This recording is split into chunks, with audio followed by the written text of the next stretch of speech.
Hey there, folks. Welcome to Shelf Life. I'm Kimberly Dykman. Thanks for joining me.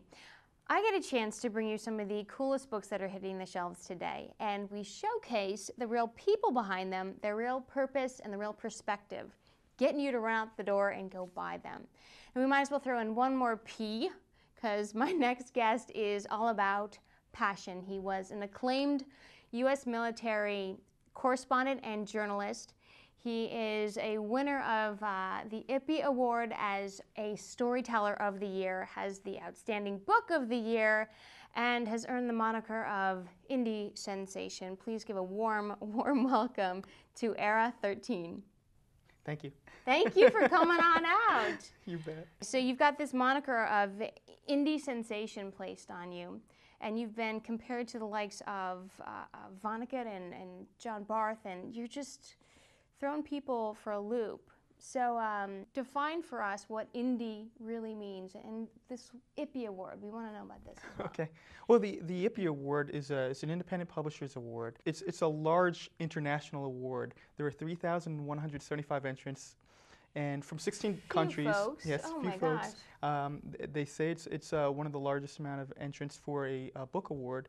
I was selected from one of 32 members as a Outstanding Book of the Year, and I received a bronze medal as Storyteller of the Year, competing against groups such as Dave Edgar's, McSweeney's publications, Oh my gosh. smaller publication presses, but with great prestige names like Right. Yale University, Princeton University, Harvard University. It's fun seeing the list and going, hey, yeah, I'm in Hey, with high that five group. on that. Thank You've you. got an award for that. That's fantastic. So it's fun. So because as you said, it's indie. You get this eclectic group, and you're competing against it, and it's great fun. So indie sensation. Essentially, you're embodying this, I guess, the old school mentality, which is throwing care to the wind, real thought driven, and just somehow impacting so many people's lives, and you're staying true to yourself, essentially. Is that how you'd maybe define that? The onus is on us as independent to do our homework, to do our research, to become a student of the sentence. I'm a fan of the sentence, as I say, and to produce competent work so that they don't associate a negative with indie. Hopefully in the future, people say, hey, have you read this guy? He's independent, which means that he might be a little quirky, he's doing his own thing, and he's not really expecting other people to steer him, but he's competent. He's competent. Well, let's play off of that. Okay. Quirky, independent, Yes. right? Doing his own thing. When we're talking about something called metafiction. Right. This is a metafictional journey, and I'm not sure that everyone would go, I'm going to the bookstore today to pick up a metafictional journey just because. Yeah. So define What is that metafiction? exactly, because we need to really get our arms around it. I Okay. think. Anytime that the reader is made aware that this is a artifact, that this is a product of man, and a metafictional device is employed. I kind of liken it to science fiction in that there's soft science fiction and hard science fiction. To give you an example, Okay. soft science fiction, perhaps Animal Farm or some earlier Poe even, the Maelstrom, where it seems like it's more anthropological. It's not technology. Then the hard side, where you get toward technology with Arthur C. Clarke, 2001, and so forth, that's absolutely hard science fiction. So with metafiction, if I stay true to that analogy, I could have soft metafiction, which could be just the author saying, hey, reader, what are we to make of that? And you go, hey, wait, he just broke through the barrier. He just is acknowledging that I'm out here, that this is a book, and that it's not just a window that I'm observing here. But then you could have hard metafiction. You could have a character say, hey, stop reading my story, or I'm going to jump out of this book and throttle you, right? My book tends toward the hard metafiction, and it's fun because I get to experiment and have fun with the narrative voice and be witty, hopefully. Well, what's funny is so we just brought that term metafiction down to a real digestible level for anybody. So bring it to drawers and booths. We follow the story of a corporal. Okay, he's a Marine Corps corporal who's acting as a liaison between a host island nation and the United States Army. And we follow his story, but then it gets interrupted by this investigator who all the characters know does not belong in this story. Right. So then they start behaving other than the author's intent, other than my intent, Right. which is fun. We get to see where it goes. But if you are traditionally used to having a story say, okay, this is the instant that occurred, this is the murder, and now you are reading to find out who did it. You got it. You get to kind of impose what your objective is onto the story. Well, in this one, I'm steering the ship, so you're going to have to just go with it.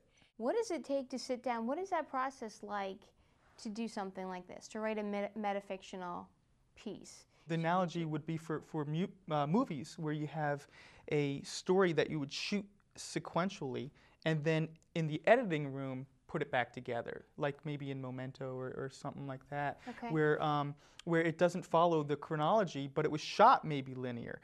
You're asking, was my process like that? No. I absolutely, because of all these elements that I wanted going on, where you're challenging the reader voice, you're challenging the narrative. I was mindful of each little transition, and so I wrote it as one stream all the way through. But on top of that, because of all these areas that I get into law, I get into theology, I get into obviously the military, bringing in my background as a journalist in the Marine Corps, and also as a civil affairsman in the Army, which I, believe it or not, was in both. We believe you. Yeah, okay, thank you. I have to do my homework. I have to do the research. So there's a tremendous amount of preparation involved. I have to get my facts straight. If I don't get my facts straight, the audience will not believe my fiction. You've got this phrase that you like to use, and frankly, I've never really heard of it put in these two words, reader respect. Yeah. Tell me more about what reader respect means. I'm absolutely mindful of what like you said, I deem as reader respect, and perhaps because I'm a fan myself, I'm an avid reader, and what is it that I look for in a book? And perhaps that's what I was mindful when I wrote my book. I said, when I'm writing Jaws and Booths, I said, what would I enjoy? What would I like to see? And I reduced it down to 3 elements, and the first one being theme. I enjoy thematically driven fiction that at the end of it I could go, wow, that's what it was about. And you have something to walk away. You give the reader a point so they don't feel as if they just killed time. So that's first and foremost for me. Second is entertainment. I have to entertain. I have to have witty dialogue. Part of entertainment, theme can be entertaining. Giving someone a point is often entertaining. Right. But then just being funny and not feeling as if that theme is medicine that you have to swallow to get through this text, because that's not my ambition at all.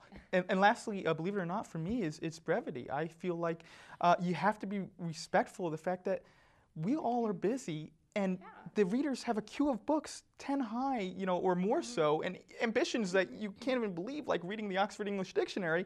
And I better do what I'm going to do, be funny, and get out of there, and let them move on to the next thing. I'm not the only game in town. So, if this weren't enough for folks from Era 13, I'm sure there's more coming down the pike, right? Yes, What's yes. next in your shelf Next life? one, We got to know. Yes, next one, believe it or not, is called Fiction. And it's a fiction story. It's a metafiction well, story. Who would have thought, huh? and it comes out in March. Well, thank you so much for joining us. If people want to read some more about you, where are they going to go on the net? Sure, absolutely. You could go to Amazon.com and see the reviews. You could also go to CovingtonMoore.com, where I produce my book, or Era13.com. There we go. Yes. Thank you so much. I This has appreciate been it. such a pleasure. Please, folks, run to the store and get Jaws and Booths, and go to the websites and be prepared for passion. Thank you so much for joining me. I'm Kimberly Dykman, and this has been Shelf Life.